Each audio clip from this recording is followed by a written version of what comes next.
दोस्तों, जैसा कि आप सभी लोग जानते हैं कि 28 जनवरी 2026 यानी बुधवार को पड़ रही है माघ मास की शुक्ल पक्ष दशमी तिथि।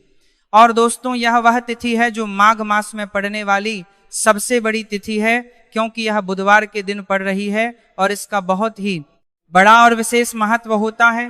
पूज्य गुरुजी ने कहा है कि अगर कभी भी मौका लग जाए और माघ महीने की दशमी तिथि बुधवार को पड़ जाए तो आप लोगों को एक छुटकी काला तिल वाला उपाय तो अवश्य ही करना चाहिए। इन दोनों का संयोग बहुत ही कम आता है। इसी के साथ में गुरुजी ने अपनी शिव पुराण कथा में बताया है कि इस दिन आपको एक छुटकी काला तिल वाला उपाय तो आपको अवश्य ही करना चाहिए, क्योंकि ऐसा दिन पूरे साल में सिर्फ एक ही बार आता है। और दोस्तों, आप सभी लोग जानते हो कि बुधवार दशमी तिथि का अगर सबसे बड़ा कोई उपाय है तो वह एक छुटकी काला तिल वाला उपाय है। तो दोस्तों, बुधवार दशमी तिथि के दिन आप लोगों को इस एक छुटकी काला तिल वाला उपाय को जरूर करना है।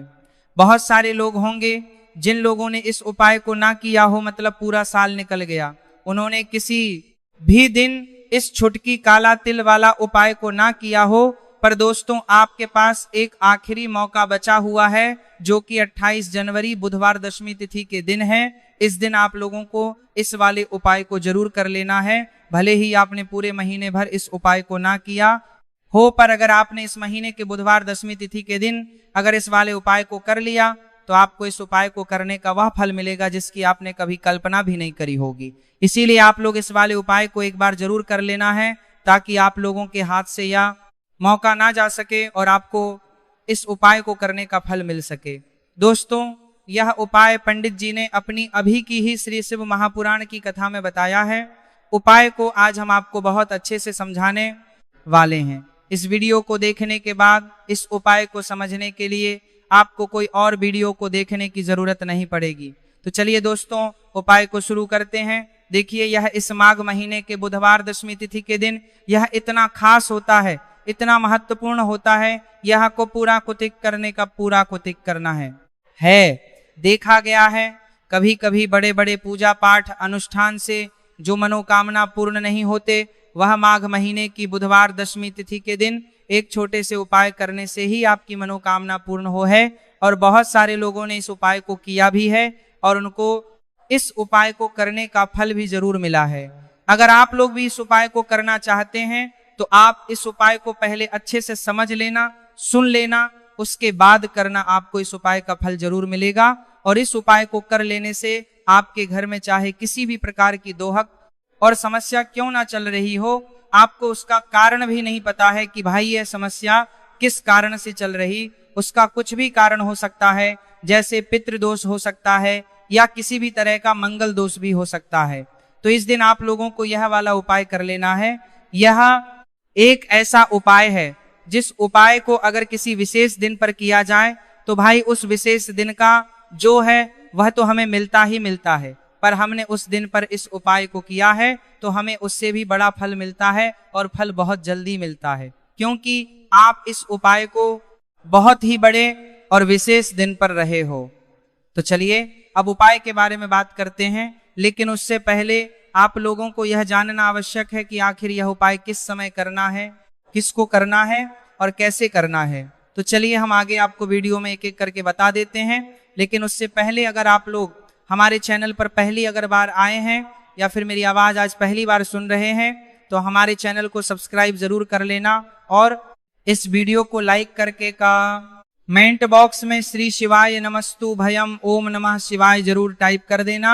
तो दोस्तों, इस एक छुटकी काला तिल वाला उपाय को हमें इस बुधवार दशमी तिथि के दिन कैसे करना है, किसको करना है, किस समय करना है और कहां पर करना है, ये सारे सवालों के जवाब आपको इस वीडियो में मिल जाएंगे। और जो यह वीडियो देखेगा भाई उसको एक छुटकी काला तिल वाला उपाय जरूर करना चाहिए, क्योंकि इस दिन काला तिल का भी बहुत ही बड़ा और विशेष महत्व होता है। और बात आ जाए एक छुटकी काला तिल वाला उपाय की, तो यह सोने पर सुहागा वाली बात हो जाती है और यह एक बहुत ही बड़ा उपाय हो जाता है इस बुधवार दशमी तिथि का। तो अब दोस्तों, इस एक छुटकी काला तिल वाला उपाय को आखिर करना किसको है, सबसे पहले हम लोग वो बात जान लेते हैं। तो देखो, घर की जो बड़ी माताएं बहनें होती हैं उन माताओं बहनों में से कोई भी एक बड़ी माता बहन इस वाले उपाय को कर सकती है। और दोस्तों, अगर आप तो अपने घर में से सभी सदस्यों को भी इस उपाय को करवा सकते हैं। अगर किसी व्यक्ति की खुद की कोई मनोकामना है, खुद की कोई दुख और परेशानी है जो कि वह अपने लिए ही करना चाहता है इस वाले उपाय को, तो वह खुद अपने लिए भी कर सकता है।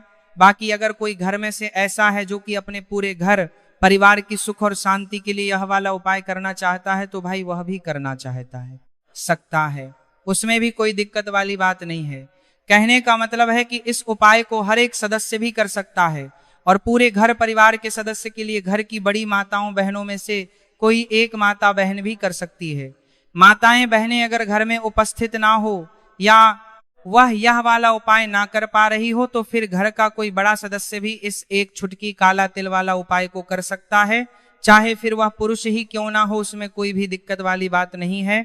उसके बाद में दोस्तों जो अगला प्रश्न निकल नहीं है ला आता है, वो यह आता है इस उपाय को लेकर कि आखिर इस उपाय को हमें किस समय करना है, सुबह के समय करना है कि शाम के समय करना है।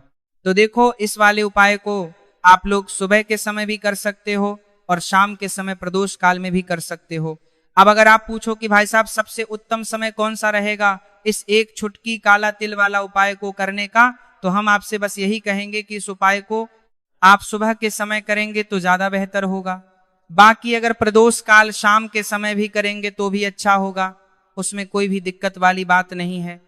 तो अब दोस्तों जो अगली सबसे बड़ी और महत्वपूर्ण बात आती है वह यह आती है कि सुबह अगर हम उपाय को करेंगे तो हमें कितने बजे से लेकर कितने बजे तक के बीच में करना है, और शाम के समय प्रदोष काल में करेंगे तो हमें कितने बजे से लेकर कितने बजे के बीच में करना है। तो देखो, सुबह जितनी जल्दी हो सके आप उपाय को करने की कोशिश करना कि अगर किसी कारणवश लेट भी हो जाओ, थोड़ी देर भी हो जाए, तो 10 या 11:00 बजे तक भी आप उपाय कर लेना, पर 12:00 बजे से ज्यादा देरी ना हो, ठीक है, इस बात का ध्यान रखना। उसके बाद में दोस्तों अगर शाम के समय प्रदोष काल की बात करें, प्रदोष काल की बात करें, काल का जो समय है होता है वो शाम के 6:00 बजे से शुरू हो जाता है। मतलब शाम के 6:00 बजे से लेकर 7:00 बजे के बीच का जो समय होता है यह समय प्रदोष काल का समय होता है। तो आप उपाय को 7 या 8:00 बजे के बीच में भी कर सकते हो। मतलब शाम के 6:00 बजे से रात 8:00 बजे के बीच में आप कभी भी इस वाले उपाय को कर सकते हो, उसमें कोई भी दिक्कत वाली बात नहीं है। देखिए, यदि आपके जीवन में संकट बहुत ही अधिक चल रहे हैं, समस्याएं बहुत ही अधिक चल रहे हैं, या आपके कर्ज चल रही हो, एक एक रूप खर्च करने आपको बस ओढ़ रहा है, भूमि से जुड़ी हुई कोई भी समस्या हो, या फिर आपके विवाह से जुड़ी हुई कोई भी समस्या हो, या आपके व्यापार से जुड़ी हुई कोई भी समस्या हो, तो आपकी यह सारी समस्या इस बुधवार दशमी तिथि के दिन समाप्त होने वाली है। तो चलिए दोस्तों जानते हैं उस विशेष उपाय के बारे में। देखिए, इस वीडियो में हम पूज्य गुरु जी द्वारा बताए गए 3 बहुत ही चमत्कारिक उपायों के बारे में जानेंगे। देखिए, यह जो उपाय है आपके जीवन से दुर्भाग्य का तो अंत करेंगे ही साथ यदि आपके जीवन में धन की समस्या चल रही है तो वह सभी भी आपकी समाप्त हो जाएंगी। देखिए, गुरु जी ने बताया है कि जब भी बुधवार दशमी तिथि का दिन पड़े तो हमें कर्ज मुक्ति के लिए कुछ उपाय करने चाहिए। इसी के साथ हमें धन प्राप्ति, भूमि से जुड़े कार्यों और विवाह के लिए भी उपाय करने चाहिए। तो चलिए दोस्तों जानते हैं गुरु जी द्वारा बताए गए सबसे पहले उपाय के बारे में। देखिए, यह उपाय विशेषकर उन लोगों को करना है जिनकी भूमि से जुड़ी कोई भी समस्या चल रही हो, यानी कि उनकी भी जमीन से जुड़ी हुई समस्या चल रही है, यानी कि जो लोग मकान खरीदना चाहते हैं, या फिर उनका खेत से जुड़ा कोई भी केस चल रहा है, या फिर जिनकी भी विवाह में विलंब हो रहा है, या फिर जिन भी लोगों के जीवन में कर्ज बहुत ही अधिक बढ़ने लगा है, कर्ज जो है वह चुका नहीं पा रहे हैं, तो गुरु जी ने कहा है कि ऐसे लोगों को यह उपाय करना चाहिए। देखिए, इस उपाय के लिए आपको थोड़े से काले तिल ले लेने हैं। देख, आपको मात्र 1 चुटकी काले तिल ले लेने हैं। इसी के साथ में आपको थोड़ा सा शहद ले लेना है। फिर सबसे अंत में आपको 1 लोटा शुद्ध जल ले लेना है। तांबे के पात्र के अंदर आपको अपने घर से शुद्ध जल ले लेना है और इन सभी सामग्रियों को आपको लेकर के पहुंच जाना है भगवान शिव के मंदिर में। देखिए, पूज्य गुरु जी ने बताया है कि इस उपाय को आप सुबह से लेकर के शाम तक किसी भी समय में कर सकते हैं। देखिए, मंदिर पहुंचने के आप जो काले तिल लेकर के गए थे उनमें आपको था थोड़ा सा शहद लगा लेना है। देखिए आप जो शहद लेकर के आए हैं उस शहद में आपको ये काले तिल अच्छे से डुबो देना है और शहद से युक्त ये जो काले तिल हैं इन्हें आपको शिवलिंग पर अर्पित कर देने हैं, या फिर आपको शिवलिंग के चारों तरफ अच्छे से काले तिल का लेपन कर देना है। पूज्य गुरु जी ने बताया है कि लेपन करते समय यदि आपके जीवन में कर्ज से जुड़ी समस्याएं चल रही हैं, लेपन करते समय आपको आर्यन मुक्तेश्वर महादेव का स्मरण करना है, या फिर आपके जीवन में विवाह से संबंधित या फिर जमीन से संबंधित कोई भी समस्या चल रही है तो फिर आपको मंगलेश्वर महादेव का स्मरण करना है। इसके बाद जो आप जल लेकर के आए हैं उसे आपको धीरे धीरे शिवलिंग पर अर्पित कर देना है तथा आपको लगातार शिव महापुराण के मूल मंत्र श्री शिवाय नमस्तुभयम इस मंत्र का जाप करते रहना है। पूज्य गुरु जी ने बताया है कि सिर्फ एक बुधवार दशमी तिथि यह उपाय करके देखना और आप स्वयं देखेंगे कि 2 से 3 महीने के अंदर आपके जीवन से जुड़ी हुई जो भी समस्याएं हैं बस सभी समस्याएं बहुत ही जल्द महादेव की कृपा से दूर होने लगेगी। तो दोस्तों इस प्रकार से आपको यह पहला उपाय ना है। अब हम जानते हैं दूसरे विशेष उपाय के बारे में। देखिए इस उपाय के लिए आपको एक प्यारी सी बेलपत्र ले लेनी है, इसी के साथ में 1 लोटा शुद्ध जल लेना है तांबे के पात्र के अंदर, और इसी के साथ में आपको थोड़ा सा शहद ले लेना है। देखिए बुधवार का दिन है और बुधवार दशमी तिथि के दिन यदि हम शहद का उपाय करते हैं तो इससे महादेव हमसे बहुत ही अधिक प्रसन्न होकर के हमारी मनोकामना को परिपूर्ण करते हैं।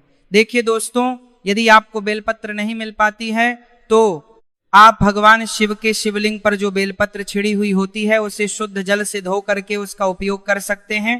तो इन सभी सामग्रियों को आपको भगवान शिव के मंदिर में लेकर के पहुंच जाना है।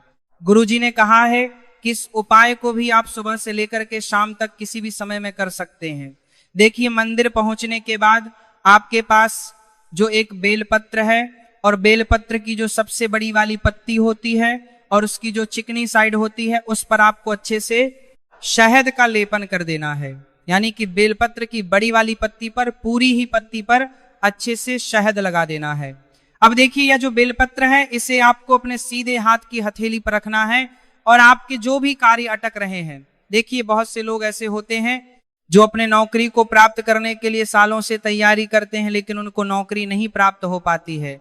बहुत से ऐसे लोग होते हैं जो बहुत ही मेहनत करते हैं, धन भक्ति के लिए बहुत अधिक प्रयास करते हैं लेकिन फिर भी उनको धन प्राप्त नहीं हो पाता है। तो गुरु जी ने बताया है कि जब भी आपको अपने कार्यों में सफलता ना मिले तो फिर आपको बुधवार के दिन इस उपाय को अवश्य करना चाहिए। देखिए अब आपको जिस भी कार्य में सफलता प्राप्ति करनी है उस कार्य को सफल बनाने के लिए आपको महादेव से प्रार्थना करना है, लेनी है, और फिर ये जो एक बेलपत्र है इसे आपको भगवान शिव के शिवलिंग पर अर्पित कर देनी है। देखिए बेलपत्र की चिकनी साइड जिस पर आपने शहद लगाए हैं वह शिवलिंग से स्पर्श रहेगी और इसकी जो डंडी है वह आपको जलाधारी की ओर रखनी है। इस प्रकार से आपको ये बेलपत्र अर्पित कर देनी है। अब देखिए आप जो 1 लोटा जल लेकर के आए हैं उसे आपको भगवान शिव के शिवलिंग पर धीरे धीरे अर्पित कर देना है। श्री शिवाय नमस्तुभयम इस मंत्र का जाप करते हुए देखिए जैसे ही यह जल शिवलिंग से होकर के जलाधारी की ओर बह के आएगा तो इसे आपको थोड़ा सा अपने सीधे हाथ की हथेली में झेल लेना है। इस जल को आपको अपनी दोनों आंखों पर लगा लेना है और इस जल का थोड़ा सा छिड़काव आपको अपने शरीर पर कर लेना है। पूज्य गुरु जी ने बताया है कि जब भी हम बुधवार के दिन शहद वाली बेलपत्र शिवलिंग पर अर्पित करते हैं तो इससे हमें महादेव हर कार्य में सफलता प्राप्त करवाते हैं। यदि हमें अपनी मेहनत करने के बावजूद भी पर्याप्त मात्रा में सफलता नहीं मिल पा रही है तो गुरुजी ने कहा है कि आपको बुधवार दशमी तिथि के दिन यह चमत्कारिक उपाय अवश्य ही कर लेना है। अब दोस्तों हम जान लेते हैं गुरुजी द्वारा बताए गए तीसरे विशेष उपाय के बारे में। देखिए इस उपाय के लिए भी आपको मात्र 1 लोटा शुद्ध जल ले लेना है तांबे के पात्र के अंदर। फिर इसी के साथ में आपको एक प्यारी सी बेलपत्र ले लेनी है। बेलपत्र आपको ध्यान रखना है कि कैसे भी कटी हुई खंडित नहीं होनी चाहिए। अब देखिए मात्र 2 सामग्री लेकर के आपको भगवान शिव के मंदिर में पहुंच जाना है। पूज्य गुरु जी ने बताया 2 सामग्री है, कि यह उपाय विशेषकर उन लोगों को करना है जिनकी कोई भी विशेष मनोकामनाएं जो कई दिनों से परिपूर्ण नहीं हो पा रही है, चाहे वह विवाह से संबंधित हो, नौकरी से संबंधित हो, व्यापार से संबंधित हो, चाहे किसी भी प्रकार की मनोकामना है जो परिपूर्ण नहीं हो पा रही है, तो उसके लिए आपको यह उपाय करना है। देखिए, इस उपाय को भी आप सुबह से कि शाम तक किसी भी समय में कर सकते हैं। देखिए, मंदिर पहुंचने के बाद सबसे पहले तो आप बेलपत्र लेकर के आए हैं, उसे आपको अपने सीधे हाथ की हथेली पर रखना है और आपको महादेव से प्रार्थना करनी है कि हे मेरे महादेव, मेरी यह जो मनोकामनाएं बहुत दिनों से अधूरी है, मैंने कई प्रकार के उपाय कर लिए हैं, कई प्रकार के व्रत कर लिए हैं, लेकिन अभी तक मेरी मनोकामना परिपूर्ण नहीं हो पाई है। तो उस मनोकामना को परिपूर्ण करने के लिए प्रार्थना करनी है और यह एक बेलपत्र आपको शिवलिंग पर अर्पित कर देनी है। देखिए, बेलपत्र की जो चिकनी साइड है वो शिवलिंग से स्पर्श रहेगी और इसकी जो है वो आपको जलाधारी की ओर रखनी है। इस प्रकार से आपको यह बेलपत्र अर्पित कर देनी है। इसी प्रकार कर से आपको यह बेलपत्र अर्पित करनी है। अब देखिए, आप जो 1 लोटा शुद्ध जल लेकर के आए हैं, इसे आपको धीरे धीरे शिवलिंग पर अर्पित कर देना है। इस मंत्र का जाप करते हुए, देखिए, जल अर्पित करते हुए आपको कम से कम 11 बार श्री शिवाय नमस्तुभयम या फिर ओम नमः शिवाय इस मंत्र का जाप कर लेना है। पूज्य गुरु जी ने बताया है कि जो भी व्यक्ति 28 जनवरी बुधवार दशमी तिथि के दिन शिवलिंग के सामने इस उपाय को करता है तो उसकी जो भी मनोकामना है वह महादेव की कृपा से निश्चित ही परिपूर्ण हो जाती है। तो दोस्तों, ये थे पूज्य गुरु जी द्वारा बताए गए कुछ बहुत ही खास उपाय। अगर आपको जानकारी अच्छी लगी हो तो वीडियो लाइक करिएगा। मिलते हैं फिर एक नए वीडियो के साथ।